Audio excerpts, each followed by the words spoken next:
আসসালামু আলাইকুম এভরিওয়ান। আমি রেহানা পারভিন। আমার চ্যানেল অকামারি পাকের ঘর থেকে আমন্ত্রণ রইল। এই যে আমি আজকে কলার পিঠা বানাবো। তাহলে এটা আমি কি কলা দিয়ে বানাচ্ছি এটাই আপনাদের সাথে শেয়ার করছি।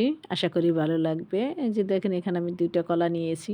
অনেক সময় দেখা যায় কি অনেক কলা এনেছে, কিন্তু একদিন রেখে দিলে কলাটা এরকম একটু দাগ পড়ে যায়। তখন এই কলাটা কিন্তু ফেলে দিবেন না, এটা কিন্তু নষ্ট হয়নি, এটা একদম আরও নরম হয়ে গিয়েছে। এটাতে কীভাবে পিঠা বানাবেন সেটাই শেয়ার করলাম চটজলদি করে। যেখানে আমি বড় 2টা সরপি কলা নিয়েছি, তারপর 1/4 কাপ চিনি দিয়েছি, সামান্য একটু লবণ। কলা যেহেতু মিষ্টি, কলা কিন্তু মিষ্টি, সেজন্য চিনিটা একটু কমিয়ে দিবেন। তারপর আপনার প্রয়োজন যদি মনে করেন বা মিষ্টি না হয় তাহলে আবার পরে একটু দেওয়া যাবে চেক করার সময়। তারপর চিনি, লবণ, কলা এটাকে আমি হাত দিয়ে চটকিয়ে নিচ্ছি যেভাবে, যাতে যে সম্পূর্ণ কলাটা গলে যায়। এইটা দিয়ে পিঠাটা কিন্তু খুবই মজার হয় আর একদম নরম হয়। বাচ্চা বলেন, বড় বলেন, ছোট বলেন, সবাই কিন্তু পছন্দ করেন। আর পিঠা আমরা খেতে চাই না এটা তো কোনো কথাই হয় না।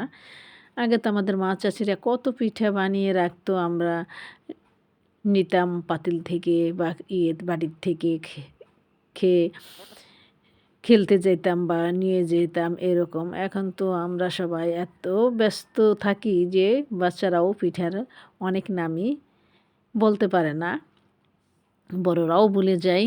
তারপরে এখানে আমি নিয়ে নিলাম 2 কাপ চাউলের গুঁড়া, সাথে আপনি একটু আধা কাপ মতো ময়দা দিবেন। এটা দিলে পিঠাটা সফট থাকে অনেকক্ষণ। আপনি আজকেরটা কালকে রেখে দিলেও দেখবেন পিঠাটা সফট রয়েছে। আর এখানে কিন্তু কোনো পানি, একদম কোনো আধা কাপ বা 1 কাপ কোনো পানি না দিলেও হবে অনেক সময়।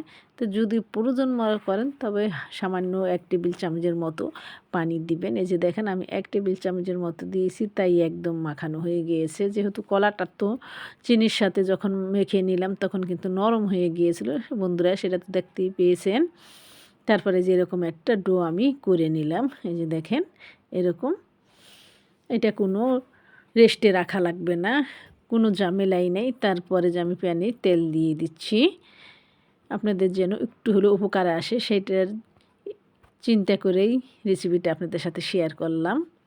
আমি পরাই দিনই মাঝে মাঝেই কলা যখন আনে তখন এরকম হলেই আমি পিঠাটা বানিয়ে ফেলি। আর আমার হাজব্যান্ড হচ্ছে সবসময় কলা অল্প করে আনতে পারবে না, সে খাওয়া হোক বা না হোক সে বেশি করেই আনবে বাসায়। সে আর আমি দুজনেই খাই, তবে আমি একটার বেশি ডেলি খাই না।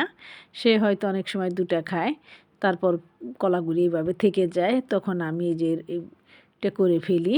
এটা বানিয়ে রাখলে ছেলেটা আবার পিঠা বানাইলে ও খায়, কিন্তু এমনি কলা বেশি খেতে পছন্দ করে না। ওর যখন মন চায় তখন খাবে। এই যে দেখেন পিঠাগুলি পর আমি উল্টিয়ে নিলাম, হয়ে গিয়েছে এইগুলি। এটা আমি তুলে নিয়ে বাকিটুকু আবার দিয়ে দিব। আশা করি আপনাদের ভালো লাগবে। ভালো লাগলে সম্পূর্ণ ভিডিওটি দেখার অনুরোধ রইল। আর একটু যদি কাজে লেগে থাকে তাহলে ভিডিওটি শেয়ার করে পাশেই থাকবেন। আর আমার পেজটি ঘুরে আসার অনুরোধ রইল। পেজটি সাপোর্ট করে আমার পাশে থাকবেন, চ্যানেলটি সাপোর্ট করে আমার পাশে থাকবেন প্লিজ। আজকে আর নয়, আল্লাহ হাফেজ।